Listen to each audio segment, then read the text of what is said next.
Once again, we're reading from Living Wisely, Living Well, readings from each day of the year.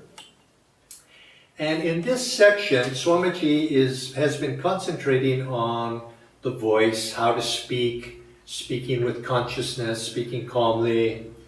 And you might say in this one, not to babble. In other words, it is keep control of one's speech. And here he starts out by saying, speak from a center of inner silence. Mere chatter is anesthetizing. I love that. That's mere chatter is anesthetizing. A man in Calcutta once asked a younger man, "My boy, are you married?" "What do you mean, am I married? I'm married to your own daughter." "Oh, I know. I just wanted to talk and couldn't think of anything else to say." Wouldn't the older man have done better to remain silent? When you speak from the heart of the silence, everything you say will have meaning. And because Swamiji has been on this similar topic, I wanted to read the one from the day before, because it's not long, it's short, but it also goes to this topic. He says, be thoughtful when communicating with others. Absent-mindedness induces vagueness, which produces chronic failure. Mean what you say. Say it with focused attention. Thus, you will develop the power to succeed at everything you attempt. Now, I suspect you are much like me and know people that tend to babble and tend to babble a lot. And are you also like me? Sometimes your mobile rings. You look at the mobile and say, "Oh," and it's somebody calling you who you know, this person is going to consume a half an hour of my time. And you're tempted, should I answer this or should I not answer it, or how am I going to get out of this? Or even worse, perhaps they come into your office or your workplace and you just feel yourself cornered because they seem to, whenever they speak, they are overflowing, you might say, with words. And they speak and they don't seem to get to the point, they're not clear. And they just keep going on and on and on. And I think we all must know people like that. And I know one fellow was, a friend of mine was speaking to one like that. And she said to this person, "So-and-so," he says, stop, you're just babbling. And the poor fellow couldn't stop. It was as if once he got started, he was out of control and the words were just coming out. And you know that people are like that. If their words are being expressed that way outwardly, what's going on in their mind? I mean, if we try to meditate, I'm assuming those who are watching it here have a meditation practice, you know the difficulty when you're meditating. The words, the thoughts, the conversations that are going on in our mind, they can be difficult to get rid of. And you're engaging in these, and think about that person who cannot stop speaking, and their mind must be just going tremendously, just on and on. How can you possibly have a calm mind, like this fellow from Calcutta who just felt the need, he just had to speak. And you cannot find calmness that way. You cannot come to an inner centeredness if you're like that. And the unfortunate thing is many people don't seem to be aware of what's going on. They're not in control of their conversation. And it's an outward expression of that inner restlessness of the heart, the inner restlessness of the mind. It just expresses itself outwardly.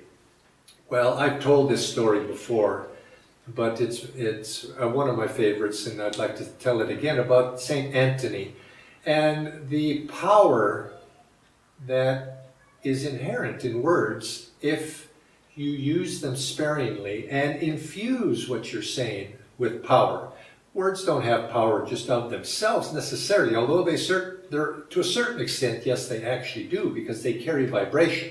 This is the power of mantra. There is a certain power there, even when not uttered by a person of realization. But if words are backed up by a person who has that inner power to use those words, they can have a great effect. Now, the story of St. Anthony, which I've told before, is that St. Anthony lived about 300 years after the time of Christ, and he had retired to the desert, and he was living in caves in the desert, and he spent his life there. He lived 80 years or so in the desert. And at a very elderly age, there was a schism split in the church at that time, and the Bishop of Cairo, this was in North Africa, Egypt, of Alexandria, I guess it was, the bishop in Alexandria was having difficulty and he needed help. And so he knew of St. Anthony and knew of his holiness and went out into the desert to find him and convinced St. Anthony to come in to the city and to speak and to help resolve this conflict. So St. Anthony did, and you can imagine he was a hermit, and he dressed accordingly with very long hair, long beard. And he came in, and there was an argument in the church there that was going on between these various factions. And St. Anthony came in, and as he came in, people looked at him, and they saw the argument stopped because he had a power merely by his presence. And as he came up and he went to the front, and he only said 4 words, or at least this is how the story goes. He said only 4 words. And the argument had to do with whether or not Christ was merely a historical figure or whether he was a transcendent saintly figure that his spirit continued to exist. And St. Anthony came up and he said to the congregation, "I have seen him." That's all he said. And he, in a sense, it wasn't merely the words that he used, but he was with the power that went out from him through the vehicle of the words. And that resolved the argument in favor of, there was something transcendent about Christ's spirit, that his body may have died, but his spirit continued. Well, this is what we want to do when we use speech, is we want not to simply babble. We want to infuse the words that we use with a certain consciousness. And if we're going to do that, perhaps the first thing to do is to choose our words consciously. If you choose your words consciously, you give them power. If you're unconscious and you're babbling, the words tend to be vague, and they have no power at all. Isn't it true that if somebody who just speaks because they're not in control of themselves, what do? You begin to filter out what they're saying. You don't listen. But a person of few words, but yet words of power, you pay attention, and you give attention to that person, and you give attention to what they say. I'm not a fan particularly of social media, although it has its uses and I can see its uses.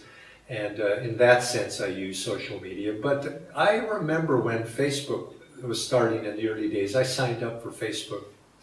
But I lost interest in it, primarily because you find that there is a plethora of useless information. It's like the person who babbles. And what you do is you go on there and you find much useless information that is not really pertinent to what you have to say. And what happens after a while is that when it first started, people would put things in there that had some meaning for the recipient. But after a while, it's like one fellow on WhatsApp that is, we have a group on WhatsApp where we're supposed to share meaningful information amongst a certain group of it. And so the meaningful information is, I see that people put photographs on there. Now, one photograph of an event is meaningful, but 10 photographs of the same event, after a while, I just delete. And pretty soon I don't look at it anymore. And this is what happens with social media, is it becomes babble and it loses its power. And so consequently, it's the same thing with words. You see social media. You see that going in the same direction. Everything becomes you could say it loses the ability to discriminate between what's important and what's not important, because it all seems to take the same amount of space.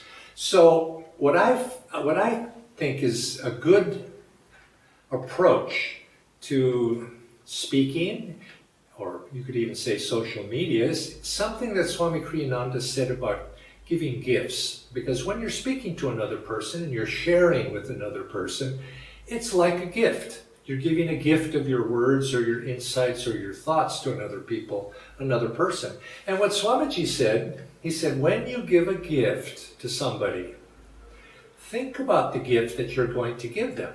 I mean, to just go and give a random thing has no, it may be an expression of your thoughtfulness, but better, he says, if you're going to give a gift, a special gift to somebody, think about, will the person who receives this like this gift? Do they need it? Do they need to hear this? Is it something they would appreciate, that they would enjoy?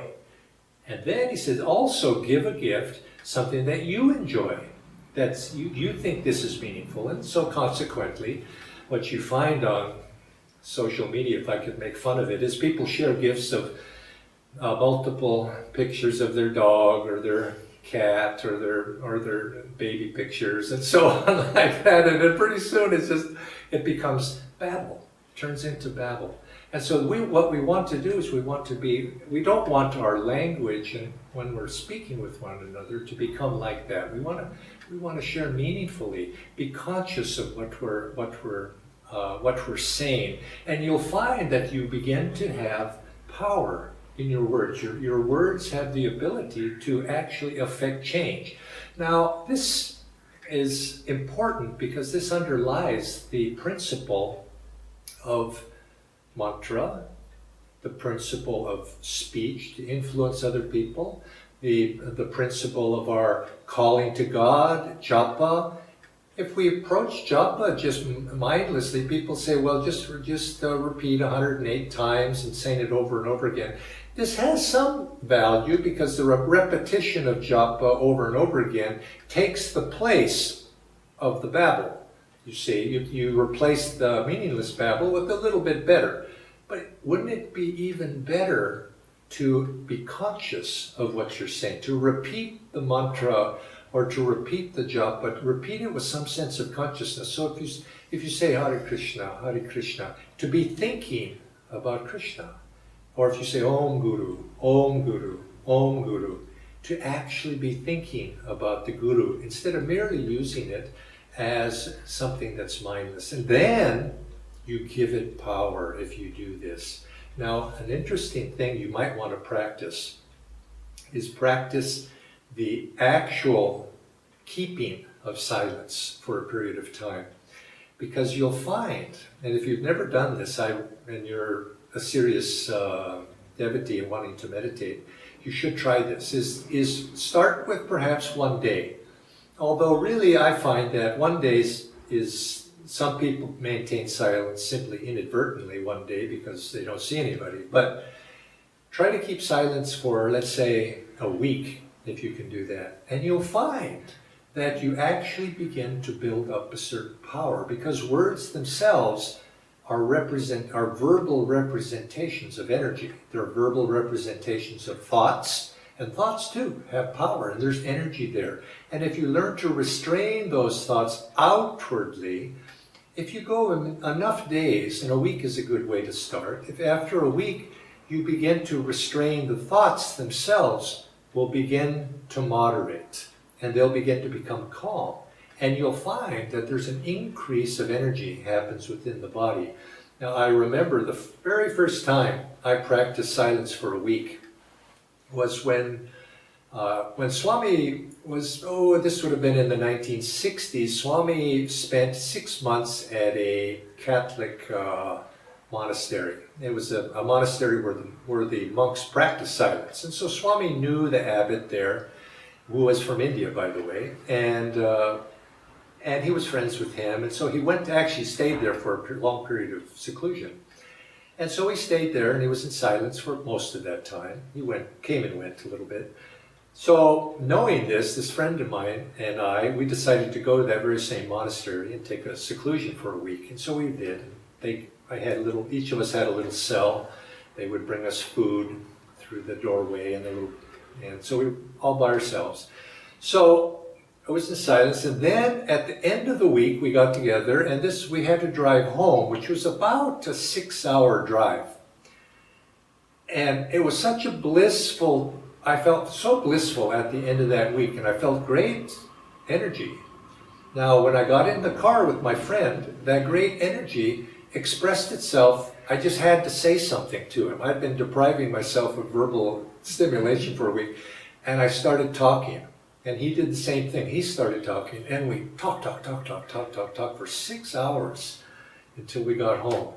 And by the time we got home, I was so exhausted and it's as if all of the peace that I had gathered from that whole week had totally gone out, and I expended it. And it was a good lesson for me to learn to be able to restrain myself, but it was as if a person had fasted, and they break their fast and they just gorge themselves with food, and the same thing happens with words themselves. But nevertheless, it was a good lesson. It was a good lesson because I found that in that silence, what happens is after a little bit of time, the mind actually does begin to calm, and you begin to look inside, and you begin to notice that the conversation that you have in your mind is going on continually. There's always this little conversation going on. And seeing that conversation is going on, you become conscious of it. Now, once you're conscious, you control it. Now, what I found is not so much to stop that conversation, maybe eventually, but at first to redirect the conversation.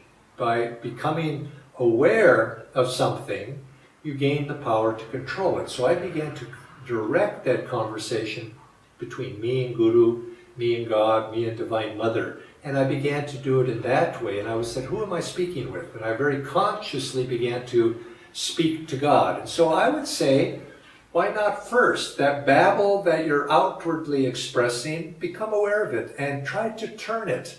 Not turn that babble into a conversation with God. But then eventually, I realized that, well, maybe God doesn't want to hear all this babble all the time, but I began to notice this naturally. It began to slow down. Now, if you start with a week, then why not try a month? See if you can do that. It's possible. I've done that. And others, I've known many people have done that. And then you can go even longer and longer and longer. It's not that hard. And you'll find that as you begin to practice silence, you begin to find a great calmness begins to come in. You don't have a need to say anything.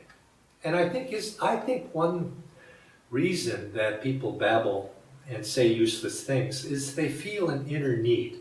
There's something in them that needs to be expressed.